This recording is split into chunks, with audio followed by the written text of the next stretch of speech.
তাহলে কি লক্ষ্মীপুরে হিন্দু ছেলের হাতে আরো একটা ফ্যামিলি কিলিং হতে যাচ্ছে? স্ক্রিনে থাকা এই হিন্দু ছেলেটির নাম হচ্ছে রাজেশ কর্মকার। তারই এলাকার এক মুসলিম মেয়ে মাহমুদা আক্তার শিফার ফ্যামিলিকে সে হুমকি দিয়ে বলে যদি মাহমুদাকে কোথাও বিবাহ দেয় সে সেখান থেকে তুলে নিয়ে আসবে।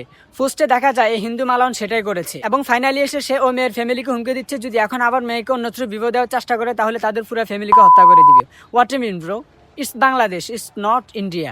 আজকে বাংলাদেশের মুসলমানদের ঘুমিয়ে থাকার কারণে তারা 92 ভাগ মুসলমানের দেশে এগুলো করার সাহস পাচ্ছে। পোস্টে দেখা যাচ্ছে ওই হিন্দু ছেলের বাপের নাকি এলাকায় স্বর্ণ দোকান আছে, টাকার প্রভাবে কেউ তাকে কিছু বলতে পারছে না এবং মেয়ের পরিবার নাকি ওই ছেলের বিরুদ্ধে মামলা করার সাহস পাচ্ছে না।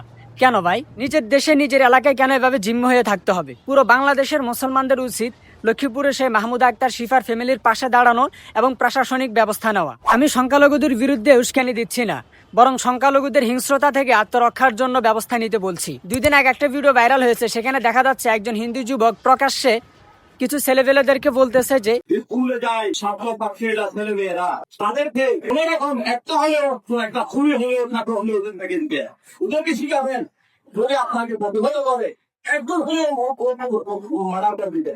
এভাবে দেশের মধ্যে প্রকাশ্যে সাম্প্রদায়িক উগ্রতা ছড়ানোর বিরুদ্ধে যখন পুলিশ কোনো অ্যাকশন নেয়নি, তখন লক্ষ্মীপুরের মতো একই ফ্যামিলিতে 3 জনের হত্যাকাণ্ডের ঘটনা আমরা দেখেছি। অপরদিকে দেশের একজন আইন শৃঙ্খলা বাহিনী মাদ্রাসায় গিয়ে মেড ইন পাকিস্তান লেখে অস্ত্র রেখে আসে হুজুরদেরকে টেরোরিস্ট আখ্যা দেওয়ার জন্য, আর এদিকে পুরো দেশে হিন্দুত্ববাদীরা কিলিং মিশন চালু করতে যাচ্ছে।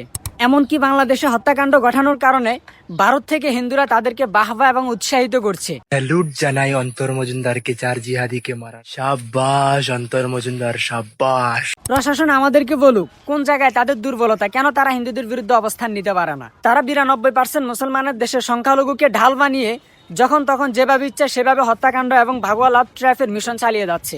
আমাদেরকে সচেতন এবং সতর্ক হতে হবে।